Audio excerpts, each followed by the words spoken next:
Saya tidak sengaja masuk ke dalam kisah seram aturan. Dan tanpa sengaja mendapatkan sebuah Gatling gun dengan peluru tak terbatas. Meskipun benda ini terlihat sangat berat, tapi saya mengangkatnya tanpa kesulitan sama sekali. Dengan senjata sakti seperti ini, seharusnya bisa melewati tantangan dengan lancar. Tapi saya harus tetap berhati-hati dan waspada. Kalau tidak sengaja menembak, mengenai pemain lain, bukankah dia akan dipukul sampai luka-luka parah oleh saya? Sekarang di depan saya ada sebuah meja kayu tua. Di balik meja itu duduk seorang nenek dengan wajah pucat dan mata yang kosong. Dia mencoba menyerahkan sebuah secarik kertas kusut kepada saya. Mulutnya mengeluarkan bisikan serak. Mungkin sedang membacakan aturan tinggal di sini kepada saya. Tangan saya agak licin. Jari saya tanpa sengaja menekan pelatuk. Dak dak dak dak dak dak. Suara tembakan berat langsung memenuhi seluruh aula resepsionis. Meja kayu itu beserta nenek itu, dalam sekejap berubah menjadi serpihan kayu dan asap hitam berterbangan. Saya melepaskan pelatuk. Suara berdengung laras senjata yang kosong berputar. Di aula yang sunyi terdengar sangat jernih. Segerombolan kertas aturan kusut jatuh ke lantai. Saya mengambilnya dan melihat sekilas. Di atasnya tertulis aturan. Saat masuk apartemen ini, harap sekali untuk selalu bersikap sopan kepada resepsionis. Kalau tidak, tanggung sendiri akibatnya. Aku melirik ke lantai kosong di hadapanku. Aku rasa aku sudah cukup sopan. Lagi pula aku juga tidak merepotkannya apa-apa. Karena resepsionis sudah pulang. Aku terpaksa naik sendiri ke atas dengan kartu kamar. Pintu lift terbuka. Di dalam tidak ada siapa-siapa. Tapi di sudut berdiri sosok memakai gaun merah. Dia sedang menangis terseduh-seduh. Bahu bergetar. Terlihat sangat sedih. Aku ingat aturan cerita seram. Kalau diabaikan sekarang, dia mungkin akan berbalik menakutiku. Kalau diperhatikan dia mungkin akan mengajukan permintaan berlebihan. Aku menggenggam Gatling dan masuk ke dalam lift. Suara tembakan terlalu lebar, tidak sengaja mengenai punggungnya. Sosok itu tiba-tiba gemetar, berhenti menangis, kemudian pelan-pelan menoleh ke belakang. Wajahnya tanpa fitur wajah, hanya ada mulut raksasa. Mulutnya belum sempat terbuka, mengeluarkan teriakan. Aku karena pintu lift menutup terlalu cepat. Secara refleks ingin menahan pintu dengan laras senjata. Tapi aku lupa motor senjatanya dalam keadaan panas. 6 laras pistol berputar liar tepat di depannya. Angin kencang yang dihasilkan membuat rambut panjangnya seperti gaya Saiyan. Mulutnya yang terbuka seolah ingin mengungkapkan ketakutan yang sangat dalam. Mencoba merunduk masuk ke sudut dinding. Aku berusaha menjaga keseimbangan. Kaki terselip. Larasku tanpa sengaja menyemburkan lidah api sepanjang setengah meter. Lift langsung menyala terang seperti siang hari. Hantu wanita berpakaian merah itu bahkan tidak sempat menunjukkan kekuatan supranaturalnya. Langsung dibersihkan secara fisik oleh badai logam berputar 6.000 kali per menit. Dinding lift dipenuhi lubang peluru yang rapi berbaris. Cahaya yang masuk membuat kabin menjadi jauh lebih terang. Lift berhenti di lantai 4. Aku keluar dari lift sambil menggosok laras pistol yang panas ke dinding. Lampu-lampu di koridor berkedip-kedip tidak menentu. Dinding dipenuhi berbagai pengumuman aneh. Ada satu pengumuman yang bertuliskan aturan kedua. Setelah pukul 12 malam, dilarang berteriak keras di koridor. Dilarang berlari. Dilarang menoleh ke belakang. Aku melihat jam di pergelangan tangan. Tepat pukul 12:01. Terdengar langkah kaki yang halus di belakang. Seperti suara kaki telanjang menginjak lantai basah. Suara itu semakin dekat. Aturan bilang dilarang menoleh ke belakang. Tapi saya ini ada satu kebiasaan buruk. Leher saya mudah kaku. Harus digerakkan dulu. Saya memutar badan. Sekalian membawa besi seberat 100 pon di tangan ikut berputar. Di belakang saya ada sesuatu yang merayap di langit-langit. Makhluk raksasa mirip laba-laba berwujud manusia. Dia tergantung terbalik. Sedang bersiap memberikan serangan mematikan pada saat yang terlarang ini. Saat dia melihat moncong senjata yang hitam pekat, gerakannya jelas sedikit kaku. Seolah dia ingin menyampaikan dengan bahasa tubuhnya yang terdistorsi bahwa dia cuma lewat saja. Bukan bermaksud menakut-nakuti. Tapi jari saya terlalu tebal. Dan tidak sengaja tersangkut di pelatuk. Api biru menyala lagi menerangi lorong.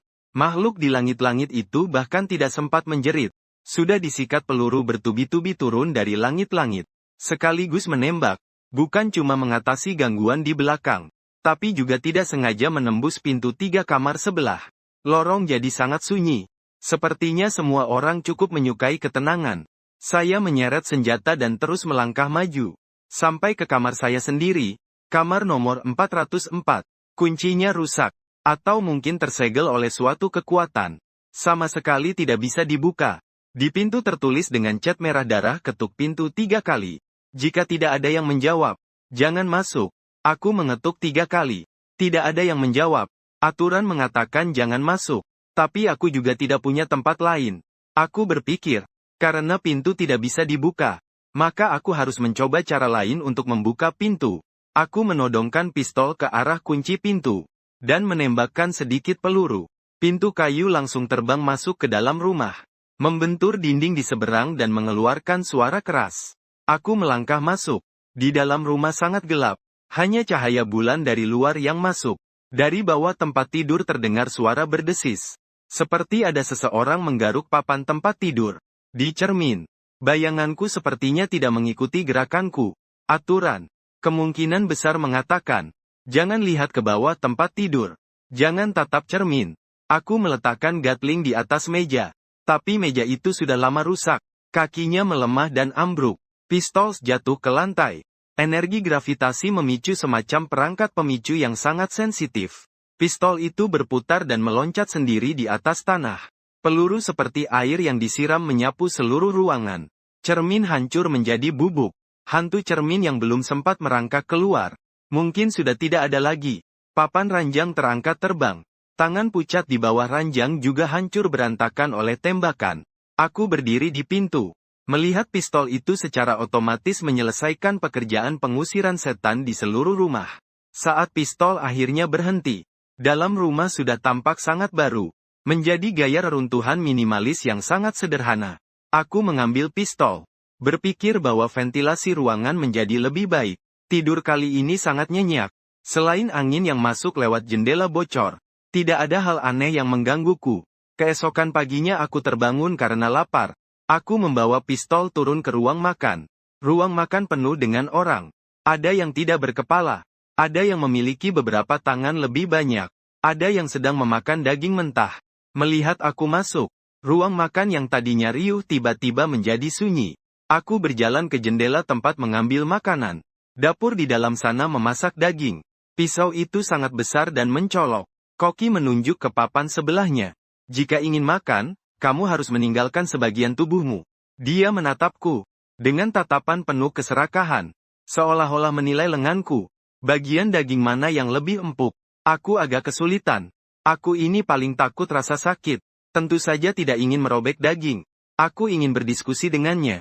Apakah bisa menggunakan sesuatu yang lain sebagai pengganti? Misalnya logam. Aku mengangkat Gatling, meletakkannya di atas meja. Benda ini terlalu berat. Menekan meja stainless steel sampai berlubang besar. Koki terkejut. Pisau di tangannya berhenti di udara. Aku mencoba menunjukkan kepadanya konstruksi senjata yang canggih ini. Untuk menebus biaya makan. Agar dia bisa melihat jelas alur laras senjata. Aku menekan tombol pemanasan putar. Suara motor berputar cepat berdengung di dalam restoran. Pisau di tangan Koki jatuh. Dia cepat-cepat menyimpan tanda yang menunjukkan bagian tubuh yang akan dia potong. Dengan gemetar dia membawa sepanci daging rebus merah panas mengepul. Dan dengan terburu-buru melambaikan tangan. Ini gratis untukmu.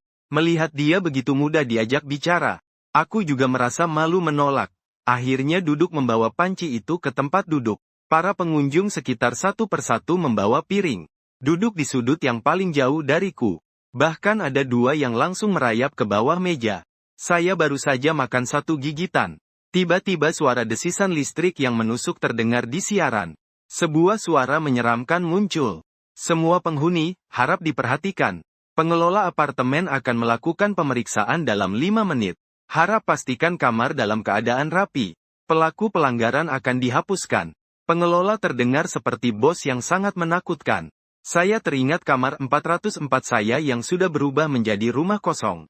Berpikir bahwa kata rapi mungkin belum menjadi bagian dari saya. Karena kamar itu sudah tidak bisa diselamatkan.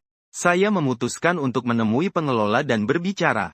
Saya mengikuti suara siaran itu dan menemukan kantor pengelola. Pintu sedikit terbuka, Saya mendorong masuk. Di dalam duduk seorang pria tinggi memakai jas hitam. Wajahnya adalah awan hitam yang buram. Dia langsung berdiri dengan marah saat melihat saya. Awan hitam itu bergolak hebat. Suhu ruangan langsung turun puluhan derajat. Dia menunjuk saya sambil mengaum seperti petir. Kurasa dia menanyakan mengapa saya merusak makam umum. Dan menjatuhkan hukuman mati pada saya. Dengan raungannya itu, dinding di sekeliling mulai mengeluarkan darah segar. Banyak tangan hantu muncul dari bawah lantai.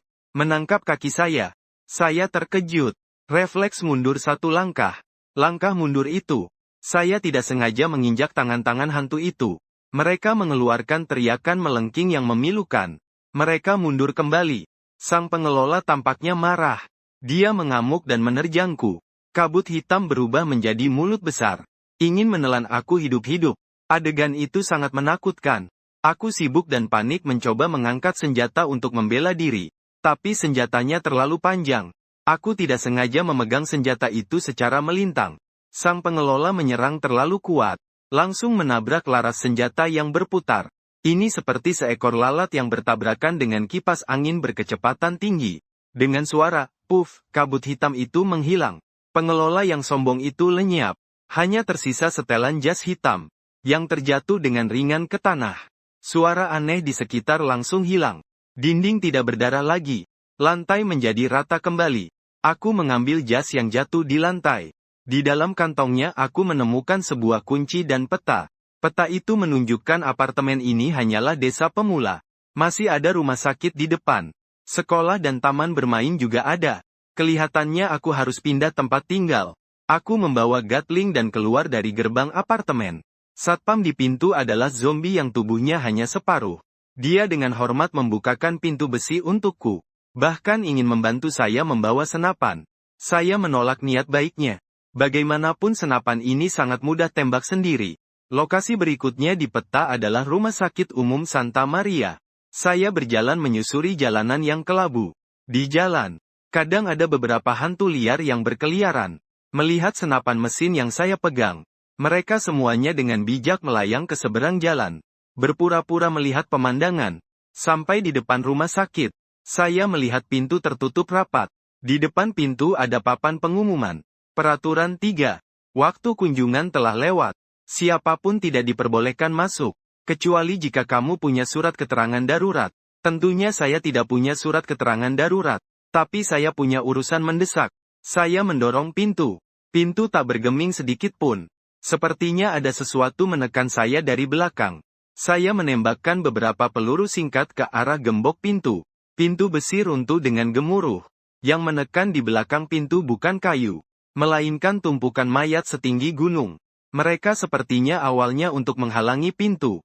Sekarang tanpa sengaja saya membuat celah. Saya menginjak halangan-halang tersebut dan masuk. Lobi rumah sakit kosong melompong. Hanya perawat yang duduk di meja depan tengah. Meskipun perawat itu sangat cantik, tapi ia memiliki 3 wajah. Masing-masing menghadap ke kiri, kanan, dan depan, wajah di tengah. Melihatku dan menampilkan senyum profesional. Menanyakan saya ingin mendaftar ke bagian apa. Saya belum sempat bicara. Wajah kiri langsung berteriak. Mengatakan aku penuh dengan bau pembunuhan. Wajah kanan mulai menangis. Mengatakan aku sudah mati. 3 wajah itu bertengkar. Pertengkaran itu membuat kepalaku sakit. Aku ingin mereka diam sebentar. Aku meletakkan Gatling ke meja. Suara dentuman logam yang berat membuat ketiga wajah itu langsung terdiam. Aku bilang aku datang mencari direktur rumah sakit. Wajah tengah memberitahuku. Direktur di ruang operasi di lantai atas. Tapi tanpa janji temu. Tidak bisa bertemu. Aku bilang aku sudah membuat janji. Menggunakan metode janji fisik. Dia sepertinya tidak mengerti. Masih ingin menjelaskan peraturan rumah sakit lagi.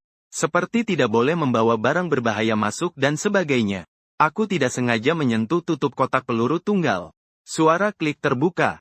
Memperlihatkan rantai peluru emas yang tak berujung di dalamnya. 3 wajah itu menelan ludah secara bersamaan. Meskipun aku tidak tahu bagaimana mereka bisa menggunakan satu tenggorokan yang sama. Dan dengan perhatian memberitahuku. Liftnya rusak. Lebih aman naik tangga.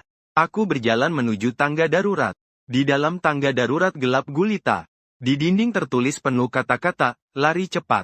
Seperti, Dia sedang melihatmu, dengan tulisan darah. Aku baru saja naik 1 lantai.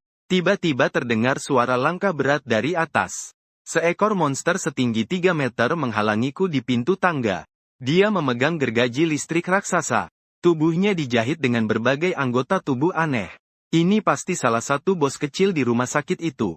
Dia menyalakan gergaji listriknya, mengeluarkan suara berderu yang menusuk telinga. Langkah demi langkah mendekatiku. Pemandangan ini memang sangat menekan. Aku ingin berbalik dan melarikan diri. Tapi tangganya terlalu sempit. Berbalik sangat sulit. Selain itu Gatling ini memiliki kelemahan. Begitu mesinnya menyala, aku sulit untuk menghentikannya. Karena hentakan mundurnya mendorongku untuk terus maju. Aku terpaksa menekan pelatuk dengan nekat. Memanfaatkan hentakan untuk menjaga keseimbangan. Tangga darurat yang sempit itu seketika berubah menjadi pertunjukan kembang api. Suara peluru mengenai angin dan monster di lokasi. Seperti memukul semangka dengan palu besi. Gergaji listrik di tangannya baru saja terangkat sudah patah. Rantai terlempar keluar. Tertancap di dinding. Badan besarnya dengan kecepatan tembakan 100 peluru per detik. Sama sekali tidak bisa maju selangkah pun. Aku menembak sambil berhati-hati menaiki tangga. Meski sudah membawa senjata besar seperti ini, tingkat kesulitan misi ini masih sangat berat. Terjatuh itu cukup menyakitkan. Monster itu bertahan kira-kira 3 detik, lalu terurai menjadi bahan biologis asli secara paksa. Aku melangkah melewati puing-puing itu menuju lantai 2. Lantai 2 adalah area ruang perawatan. Di lorong berkeliaran banyak pasien berpakaian rumah sakit. Ada yang merayap di lantai. Ada yang tergantung terbalik di langit-langit. Melihat aku naik ke atas, mereka sempat ingin menyerang secara bersamaan. Tapi laras senjataku masih mengepulkan asap. Aroma panas membakar udara, membuat mereka merasa takut secara naluriah. Aku ingin bertanya arah. Karena rumah sakit ini terlalu besar, aku melangkah ke seorang pasien yang paling dekat denganku. Dia terlihat seperti orang bertutup perban aneh. Baru saja aku mendekatinya dia mengeluarkan teriakan tajam. Lalu berbalik dan menghancurkan jendela. Melompat ke bawah. Apakah aku terlihat seberapa menakutkan? Padahal aku jelas terlihat ramah. Karena tidak ada yang mau menunjukkan jalan. Aku hanya bisa mencari satu persatu. Sampai di ujung lorong. Aku melihat sebuah pintu besar double door. Di atasnya tertulis ruang perawatan intensif. Di depan pintu berdiri 2 petugas keamanan. Kali ini mereka adalah tentara tengkorak bersenjata lengkap, memegang perisai dan pedang panjang. Mereka langsung mengangkat perisai saat melihatku, mengambil sikap bertahan. Perisai itu terlihat cukup kokoh. Awalnya aku berniat mengelilinginya, tapi lorongnya terlalu sempit. Mereka menjaga dengan sangat ketat. Aku mencoba dengan hati-hati menyinggung perisai menggunakan laras pistol. Berharap mereka mau memberiku jalan. Tapi siapa sangka salah satu tentara tengkorak jadi terlalu tegang. Pedang panjangnya bersentuhan dengan laras pistolku. Sekarang jadi berantakan. Laras pistol mendapat tekanan.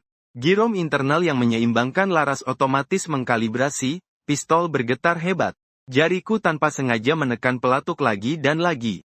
Penembakan jarak dekat. Untuk pelindung zaman senjata dingin seperti ini benar-benar serangan yang menghancurkan secara dimensional. Perisai beserta rangka tulang tentara tengkorak langsung hancur menjadi debu tulang. Berkepul-kepul beterbangan memenuhi lorong. Aku mendorong pintu ICU. Di dalam terbaring seorang pria gemuk yang sangat besar. Tubuhnya penuh dengan tabung-tabung yang terpasang. Dia menatapku dengan tajam. Ini mungkin semacam sumber pencemaran.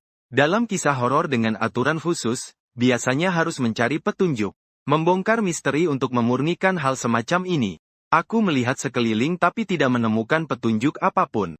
Hanya peralatan medis berserakan di lantai. Pria gemuk itu mulai meronta. Semua tabung terlepas. Lalu bergerak seperti tentakel mengayun ke arahku. Suara yang dihasilkannya langsung menembus otakku. Membuatku merasakan pusing yang hebat. Ini adalah serangan mental. Aku langsung merasa mual. Tubuh kehilangan keseimbangan. Terhuyung-huyung jatuh ke depan. Saat terjatuh, aku secara naluriah memeluk erat di pelukanku. Satu-satunya sandaran, senapan mesin Gatling. Dan menekan picu dengan kuat. Aku seperti gasing yang kehilangan kendali. Berputar di lantai ICU. Lidah api berwarna biru. Menggambar lingkaran sempurna di ruang tertutup ini. Sebelum tentakel itu sempat menyentuhku, aku sudah terhenti. Pria gemuk yang besar itu ditembak dengan hujan peluru yang sangat rapat hingga berantakan. Suara tertawa nyaring yang keluar berubah menjadi jeritan kesakitan. Saat aku akhirnya merasa pusing dan berhenti, ICU sudah dalam keadaan berantakan. Orang gemuk itu hanya tinggal kulit, tergeletak di tempat tidur. Mungkin sudah benar-benar mati. Aku bangkit dari lantai dan mengusap debu di tubuhku. Kondisi kebersihan rumah sakit ini sungguh memprihatinkan. Aku keluar dari ICU, bersiap untuk terus mencari direktur rumah sakit. Begitu sampai di lantai 3, aku bertemu dengan sekelompok dokter mengenakan jas putih. Mereka membentuk lingkaran, sepertinya sedang mengadakan suatu ritual.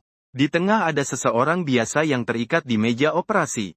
Ia berteriak dengan putus asa. Melihat pemandangan ini, rasa keadilan mendorongku untuk mendekat. Para dokter itu menoleh ke arahku. Di bawah masker mereka tidak ada mulut, melainkan keluarlah sesuatu yang panjang seperti nafas. Orang tidak berkepentingan dilarang masuk operasi, kata dokter yang memimpin dengan peringatan yang tidak jelas. Aku bilang aku bukan orang tidak berkepentingan. Aku hanya petugas kebersihan yang kebetulan lewat. Dokter yang bertanggung jawab atas pembersihan sampah marah besar. Memerintahkan anak buahnya menangkapku sebagai bahan eksperimen baru. Sekelompok orang berbaju putih menyerbu ke arahku. Kemampuan rumah sakit ini benar-benar buruk. Mereka bahkan mudah sekali memukul orang. Aku menghela nafas, mengangkat sedikit laras pistol, mengarah ke kepala semprotan pemadam kebakaran di langit-langit. Bukan aku ingin menembak dan membunuh seseorang. Aku hanya ingin membuat mereka sedikit dingin. Menembakkan beberapa peluru. Dengan tepat mengenai kepala semprotan, air mengucur deras dan menyemprot ke bawah. Namun pada saat yang sama, peluru yang memantul di ruangan sempit itu membentuk jaring pantulan tanpa sudut mati. Dokter-dokter yang menyerbu belum sampai menyentuh aku. Sudah seperti domino yang tumbang berserakan di lantai. Orang yang terikat di meja operasi itu memandangku dengan kosong. Lalu melihat mayat-mayat berserakan di lantai. Aku berjalan ke arahnya dan membantu melepaskan tali pengikatnya. Dia sangat berterima kasih. Bilang dia adalah pemain yang tersesat masuk ke sini. Dan sudah terjebak selama 3 hari. Dia bertanya bagaimana aku melakukannya. Aku menunjuk ke Gatling yang ada di tanganku. Dengan tulus berkata, selama kamu cukup berhati-hati dan teliti, segala sesuatu adalah mungkin. Dia melihat senapan mesin berat yang masih mengeluarkan asap itu. Tatapan matanya penuh dengan rasa kagum. Saat itu suara di radio berbunyi lagi. Alarm peringatan. Ada penyusup yang sangat berbahaya mendekati direktur. Siaga penuh, ulangi siaga penuh. Aku terdiam sejenak. Bertanya pada pemain perempuan itu. Kamu tahu di mana penyusup itu? Aku ingin menghindarinya. Gadis itu menatapku dengan tatapan seperti orang bodoh. Menunjuk ke pistol yang kubawa. Baru aku tersadar. Ternyata akulah si penyusupnya. Ini jadi canggung. Padahal aku datang hanya untuk mendaftar. Kalau sudah ketahuan, tidak perlu lagi bersembunyi. Aku membawa gadis itu. Namanya Jingjing. Dia cerewet. Kami terus naik ke lantai atas. Jingjing berjalan di belakangku. Memegang sebuah pisau bedah. Terlihat seperti pengikutku. Dia berkata, bro, rumah sakit ini punya aturan. Yaitu tidak boleh melihat cahaya merah di koridor. Kalau tidak, akan dihantui roh jahat. Baru saja dia selesai bicara. Lampu darurat di ujung koridor menyala. Cahaya merah berkedip. Sebuah bayangan merah samar-samar. Bentuknya cepat terbentuk di bawah cahaya. Memancarkan aura mengerikan. Jingjing ketakutan sampai kakinya lemas. Aku melihat lampu pertama bantuan itu. Rasa-rasanya lampu itu memang sangat menyilaukan. Aku mengangkat tangan dan menembakkan serangkaian tembakan. Lampu pertama bantuan itu pecah berantakan. Cahaya merah menghilang. Makhluk mengerikan yang baru setengah terbentuk itu, karena kehilangan sumber cahaya, terjebak canggung di udara. Lalu perlahan menghilang. Kamu lihat, aku berkata pada Jingjing. Selama lampunya padam, aturan itu tidak ada lagi. Jingjing membuka mulutnya lebar-lebar. Setengah lama tidak bisa berkata sepatah kata pun. Akhirnya kita sampai di pintu ruang direktur di lantai atas. Tepat di depan mata. Pintu ini terbuat dari emas murni. Penuh ukiran rune yang rumit. Di depan pintu berdiri 2 gargoyle raksasa. Saat kami mendekat, mata gargoyle itu menyala. Permukaan batu mulai mengelupas. memperlihatkan kulit hitam di dalamnya. Mereka mengepakkan sayap dan terbang, berputar-putar di udara, bersiap melakukan serangan menyelam. Jingjing berteriak keras, "Kakak, patung gargoyle kebal terhadap serangan fisik. Harus menggunakan sihir. Kebal terhadap serangan fisik apa?" Hatiku menjadi tegang. Sekarang jadi masalah. Tapi aku berpikir ulang. Peluruku tidak terbatas. Ini sendiri tidak ilmiah. Seharusnya juga bisa dianggap sebagai jenis sihir. Dengan semangat praktik membuktikan kebenaran, aku mengarahkan pada salah satu gargoyle yang menyelam. Menekan pelatuk.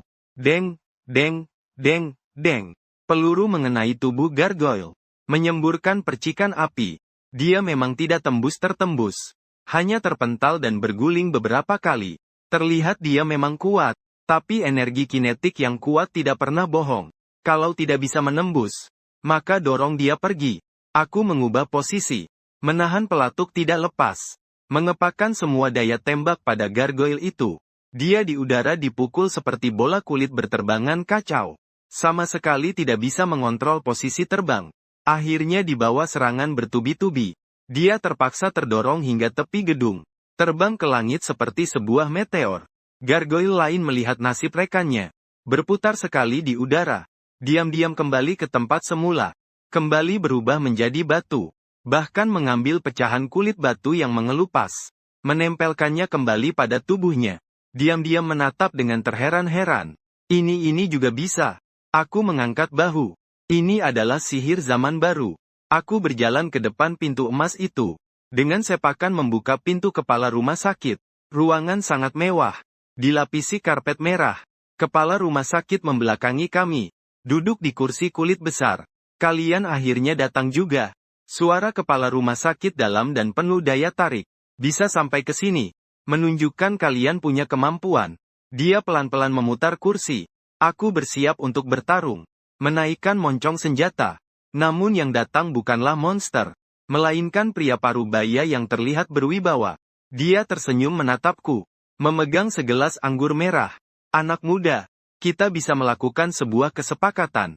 Dia berkata, "Serahkan senjata di tanganmu padaku. Aku bisa membuatmu menjadi wakil kepala rumah sakit ini. Memiliki umur dan kekuatan yang tak berujung." Tampaknya ini lagi-lagi bagian godaan akhir yang khas. Aku melihat pistol di tanganku. Lalu melihat dia. Aku bilang, "Wakil direktur, sudahlah. Aku hanya ingin bertanya, apakah di sini disediakan makan?" Direktur terkejut sebentar. Jelas dia tidak menyangka aku akan menanyakan hal ini. Senyumnya di wajahnya menjadi kaku. "Kau mempermainkanku." Tubuhnya mulai mengembang. Setelan jasnya robek. Menampakkan otot yang menyeramkan dan wajah yang marah di bawahnya. Menolak minuman yang ditawarkan, malah meminum hukuman. Dia mengamuk sambil mengaum. Seluruh ruangan mulai berbelok bentuknya. Tak terhitung tentakel hitam muncul dari dinding. Aura ini 10 kali lebih kuat dari pengelola sebelumnya. Kalau orang biasa, pasti sudah kencing takut saat ini. Namun aku malah tiba-tiba merasa hidung agak gatal. Mungkin karena debunya terlalu banyak. Aku ingin menggunakan tangan untuk menggaruk hidung. Tapi pistol ini terlalu berat. Aku hanya bisa memegangnya dengan satu tangan. Saat aku berusaha menggosok hidung dengan bahu, lengan terguncang. Moncong pistol tidak sengaja mengarah ke jendela besar di belakang direktur. Bruak, jendela kaca besar itu pecah berkeping-keping. Angin kencang dari luar langsung masuk. Kepala rumah sakit sedang bersiap untuk mengeluarkan jurus pamungkas. Tiba-tiba merasakan ada yang dingin di belakang. Dia lupa kalau ini di lantai paling atas. Anginnya sangat kencang. Dan dia baru saja berubah bentuk. Titik beratnya tidak stabil. Angin kencang membawa serpihan kaca. Membentuk aliran udara yang sangat kuat. Kepala rumah sakit terpeleset oleh tiupan angin. Aku juga karena ingin menjaga keseimbangan. Secara refleks menarik pelatuk senjata. Tembakan itu tidak mengenai kepala rumah sakit. Melainkan memutus rantai lampu kristal raksasa di atas kepalanya. Rantai lampu gantung itu terputus. Lampu gantung itu setidaknya beratnya 2 ton. Dengan suara gemuruh, lampu kristal itu tepat mengenai kepala rumah sakit. Baru saja selesai berubah bentuk. Kepala rumah sakit yang belum sempat menunjukkan kekuatannya, tertimpa oleh gunungan kristal lampu itu. Sengutannya tertarik kembali. Ruangan kembali normal. Aku berjalan mendekat melihat kepala rumah sakit pingsan tertimpa benda berat. mengeluarkan busa putih dari mulutnya. Diam di sampingnya. Sudah benar-benar mati rasa. Dia bergumam pelan. Begini juga bisa. Apakah ini anak keberuntungan? Aku menggaruk hidungku yang akhirnya tak gatal lagi dan berkata, ini benar-benar kecelakaan. Saya menemukan sebuah izin lewat di atas meja kantor kepala sekolah. Di atasnya tertulis tujuan berikutnya. Di bawah Sunlight First Experimental Middle School ada tulisan kecil yang mengatakan dilarang menggunakan senjata panas di dalam sekolah. Pelaku akan disita oleh kepala pengajar. Larangan penggunaan. Saya menatap Gatling di tangan saya dan terbenam dalam pemikiran. Sepertinya tahap berikutnya agak sulit, tapi aturan hanya mengatakan penggunaan. Tidak ada larangan membawa, dan penyitaan tergantung pada kepala pengajar bisa mengambilnya dari tangan saya. Saya menyuruh Jingjing untuk pergi. Pergi ke sekolah, Jingjing berjalan dengan gemetar mengikuti.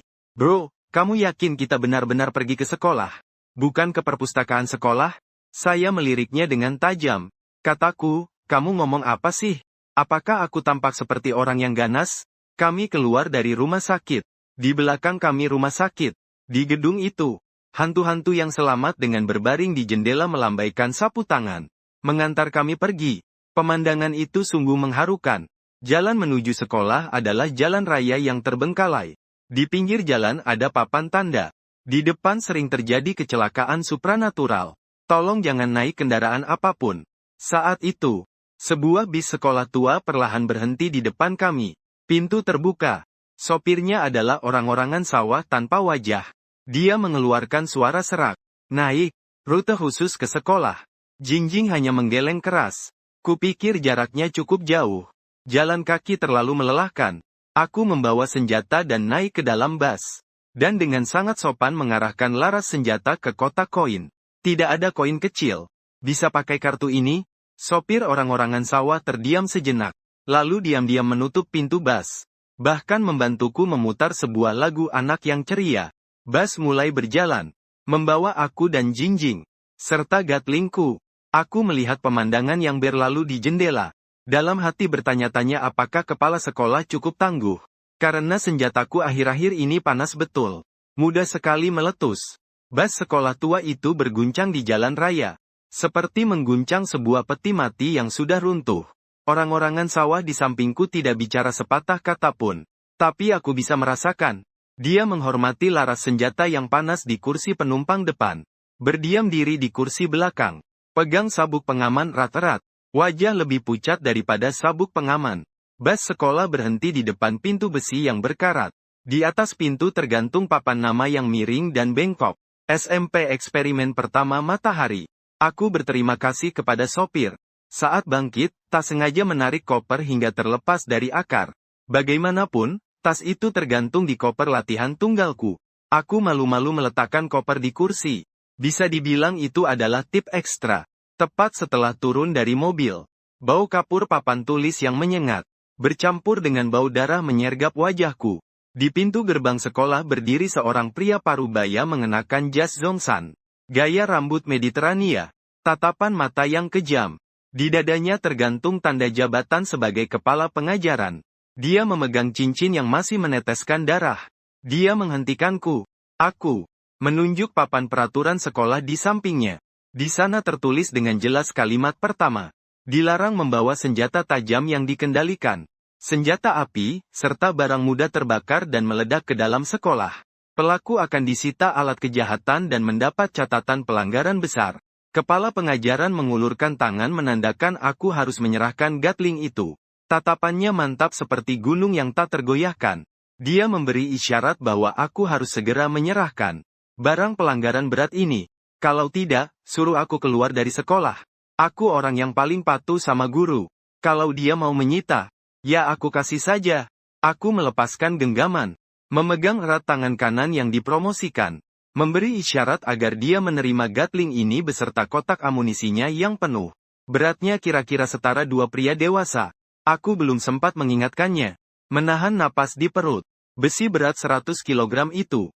Lalu mengikuti percepatan gravitasi lepas dari kendaliku. Kepala pengajar jelas meremehkan kekuatan lengannya sendiri. Juga meremehkan hasil revolusi industri. Gaya dia menerima senjata itu sangat keren. Tapi akhirnya sangat berantakan.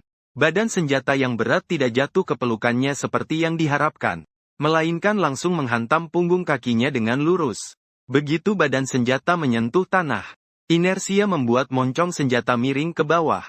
Pemicunya yang sangat sensitif, tidak sengaja menyentuh batu kerikil yang menonjol di tanah. Bretak, bretak, bretak, bretak, bretak, bretak. Lidah api biru menyebar liar di sepanjang permukaan tanah. Rekasi kuat dari senjata membuat badan senjata berputar dan melompat seperti gasing yang kehilangan kendali. Reaksi kepala pengajar memang patut diacungi jempol. Dalam 0,1 detik dia menyelesaikan lompatan di tempat yang sangat sulit. Hampir menghindari nasib seperti ayakan berlubang. Tapi jas Zhongshan yang rapi itu kurang beruntung. Bawah baju robek tersobek peluru yang beterbangan menjadi model rumbai yang sedang tren. Plakat kepala pengajaran itu bahkan entah kemana terbangnya. Laras senjata berputar beberapa kali. Akhirnya berhenti. Moncong senjata mengepulkan asap tipis. Tepat mengarah ke tempat kepala pengajaran jatuh. Wajah kepala pengajaran tampak sangat pucat. Melihat senjata itu yang tidak hanya merusak ubin di gerbang sekolah, tapi juga menghancurkan wibawa dirinya. Dia diam-diam menarik tangannya yang masih bergetar. Dia merapikan ujung bajunya yang compang camping. Ini adalah alat pembelajaran khusus. Boleh dibawa masuk dengan izin khusus. Tapi harus diawasi dengan ketat. Aku mengambil senjata itu. Dengan tulus menganggukkan kepala kepadanya.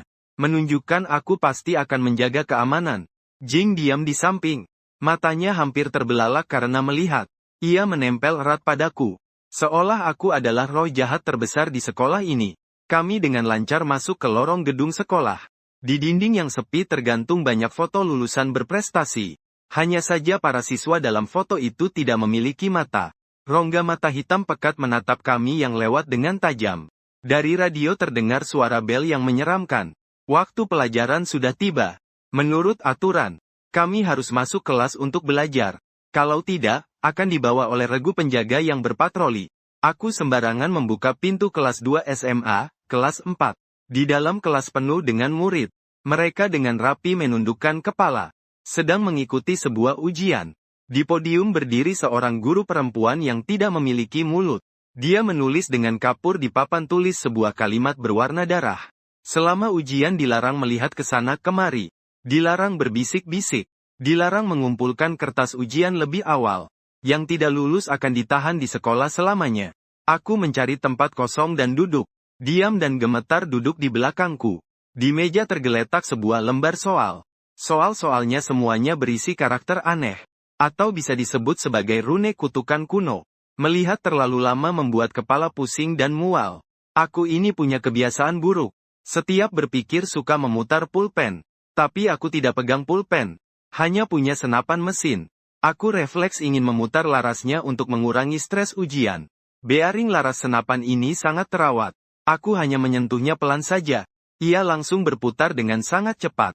Mengeluarkan suara desiran angin. Di kelas yang sunyi mati ini.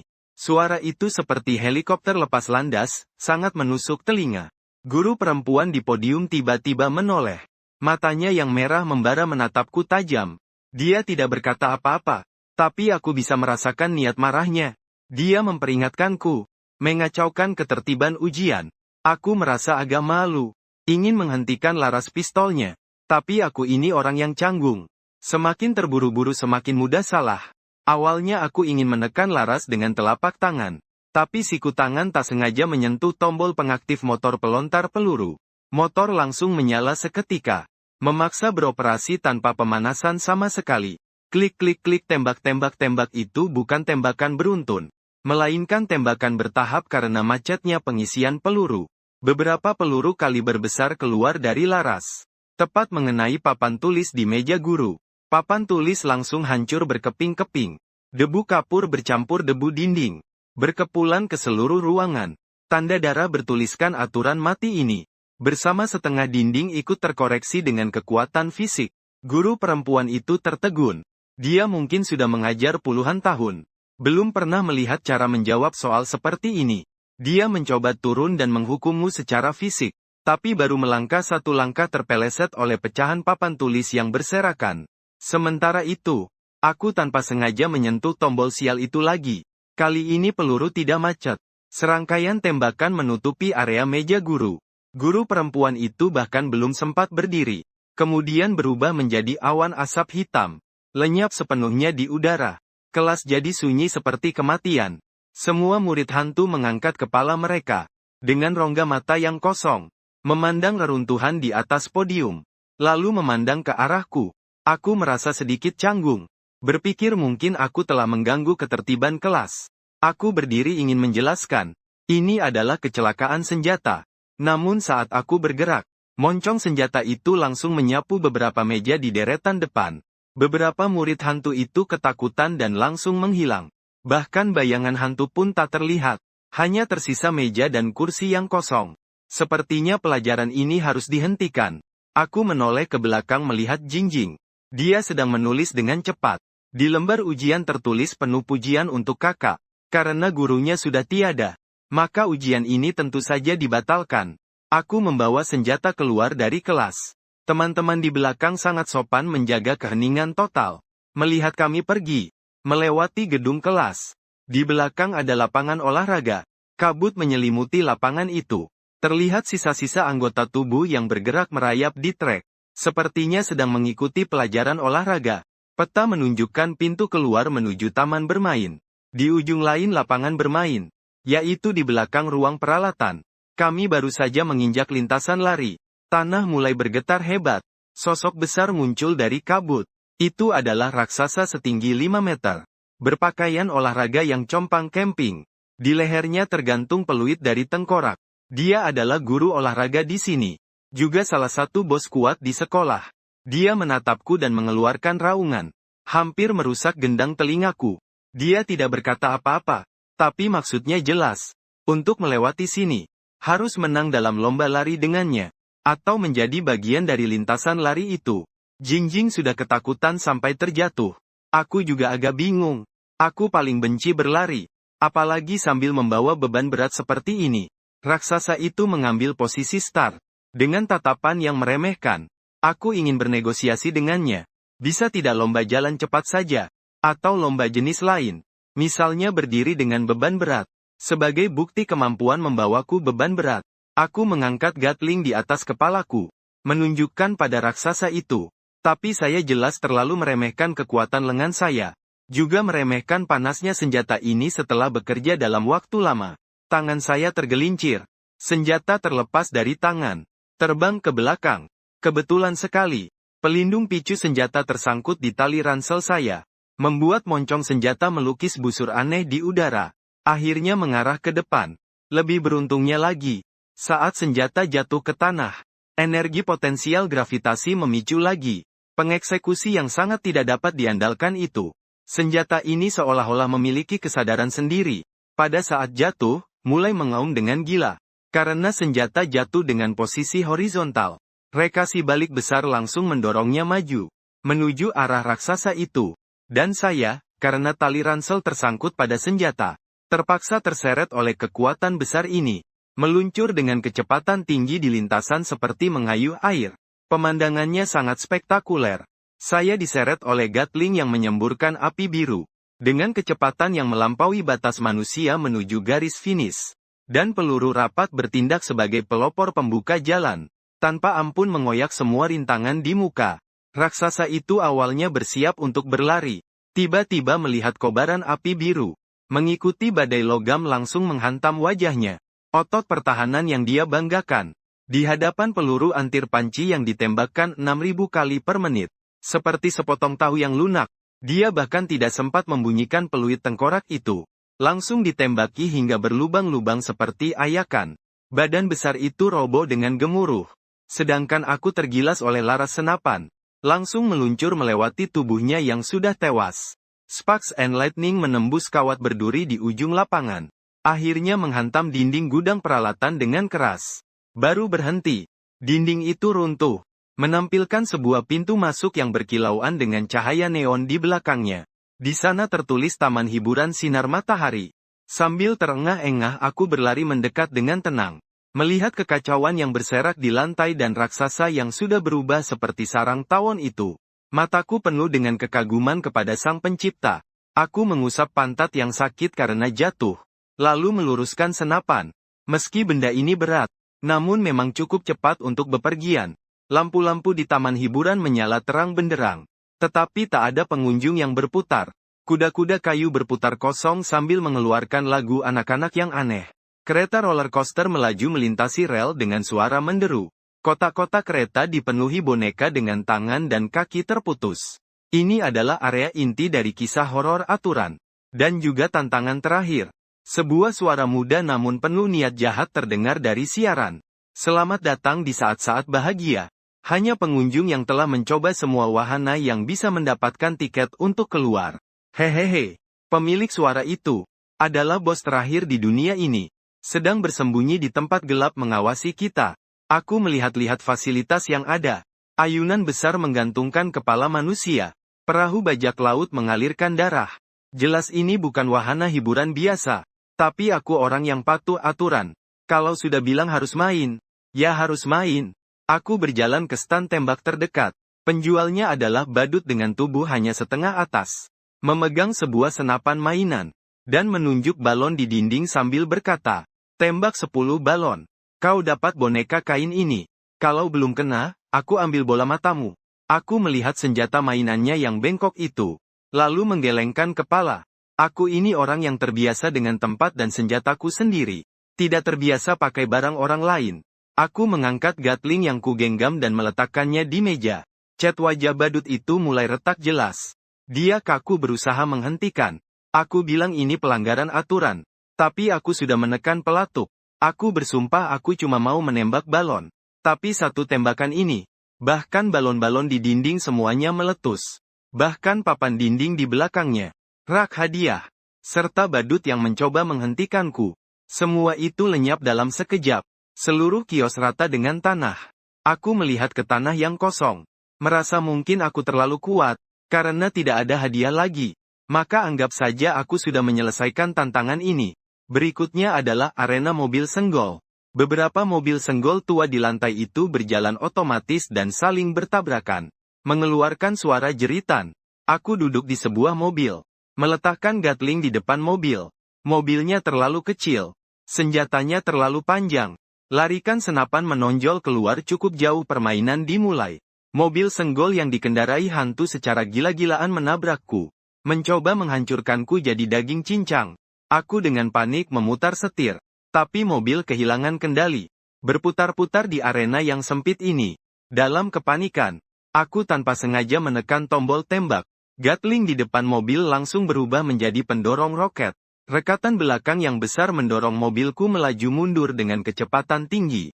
Ini seperti memasang booster roket di mobil senggol. Mobilku melaju liar di arena. Dimanapun mobil ini berpijak, mobil benturan lainnya langsung terpental dan hancur lebur. Bahkan ditembak dengan peluru yang sangat rapat hingga meledak. Seluruh arena mobil benturan berubah menjadi lokasi pembongkaran besar-besaran. Kurang dari semenit, di arena tinggal hanya satu mobil saya ini. Masih mengeluarkan asap sambil berputar-putar. Suara di pengeras suara menjadi semakin panik dan marah. Kamu curang. Aku akan mencabik-cabik tubuhmu. Roda Ferris di pusat taman hiburan Wandan tiba-tiba berhenti berputar. Sebuah asap hitam besar keluar dari pusat roda Ferris. Berkumpul menjadi monster besar dengan siluet hitam pekat. Monster itu melayang di udara. Matanya memancarkan cahaya merah. Ruang di sekitarnya mulai runtuh. Inilah pembuat aturan dari bos terakhir. Dia mengulurkan tangan hitam raksasa untuk meraih saya. Tangan itu menutupi separuh langit. Membawa aura kehancuran segalanya. Jingjing sudah menutup mata dengan putus asa. Saya juga merasakan tekanan yang belum pernah ada sebelumnya. Ini bos terakhir, pasti punya jurus pamungkas. Saya ingin mengangkat senjata untuk melawan. Tapi tadi pusing berputar di mobil benturan. Kaki melemah. Seluruh tubuh terjatuh ke depan. Pada saat terjatuh, dagu saya keras terbentur pelindung panas gatling. Sedangkan jari saya erat menekan pelatuk. Moncong senapan mengarah ke atas. Tepat menghadap monster hitam yang turun dari langit itu. Detak detak detak detak detak detak. Ini adalah peluru tak terbatas dari senjata ini. Keangkuhan terakhir gatling. Juga puncak semangat hidupnya. Naga api biru meluncur ke langit. Tepat menabrak telapak tangan hitam itu. Monster hitam itu jelas tidak menyangka. Aku akan melancarkan serangan dengan posisi merunduk seperti ini. Peluru yang padat, membawa tenaga kinetik besar dan suatu fisika yang tak terucapkan. Kekuatan pemurnian. Dalam sekejap menembus monster tangan hitam raksasa itu. Mengeluarkan teriakan pilu yang mengerikan. Tubuhnya mulai retak. Tapi itu belum cukup. Aku berbaring di tanah mencoba bangkit. Tapi hentakan senjata menekan aku dengan sangat kuat. Aku hanya bisa di bawah tekanan kekuatan ini. Terpaksa mempertahankan posisi menembak. Laras senjata mulai memerah karena panas berlebih. Bahkan samar-samar memutih. Badai logam yang terus-menerus itu. Seperti pedang panas yang membara. Memaksa memotong monster hitam itu menjadi dua. Asap hitam di langit mulai menghilang. Memperlihatkan kehampaan yang hancur di belakangnya. Itu adalah retakan dunia nyata. Seiring runtuhnya bos. Seluruh dunia kisah horor aturan mulai hancur. Bangunan taman hiburan runtuh seperti patung pasir. Tanah mulai retak. Dengan penuh semangat, Jingjing berteriak. Bro! Pintu retakan muncul. Akhirnya aku melepaskan jari-jariku yang sudah kaku sejak lama. Suara tembakan berhenti. Di telinga hanya tersisa dengung berdengung. Larikan senapan Gatling yang sudah berjasa itu benar-benar memerah. Bahkan agak berubah bentuk. Aku bangkit dari tanah. Mengangkat senapan yang sangat panas itu. Meskipun sangat berat. Meskipun dia sering tidak sengaja meletus sendiri. Namun di tempat hantu ini, dia adalah satu-satunya temanku. Kami berlari liar menuju retakan itu. Dunia di belakang perlahan menghilang. Tak terhitung banyaknya roh hantu yang menghilang sambil merintih. Saat melompati retakan itu, aku sempat menoleh ke taman hiburan yang seperti reruntuhan itu. Sepertinya ada sosok samar yang melambaikan tangan padaku. Aku tidak tahu apakah itu ucapan terima kasih karena aku telah menghancurkan sang kurungan. Atau malah mengutukku. Tidak jujur dalam bertarung. Cahaya putih menelan semuanya. Aku tiba-tiba menarik napas dalam-dalam. Menemukan diriku sedang tengkurap di lantai ruang tamu rumah sendiri. Yang berat dan besar di pelukanku sudah hilang. Sebagai gantinya ada bantal panjang dengan gambar ikan asin di atasnya.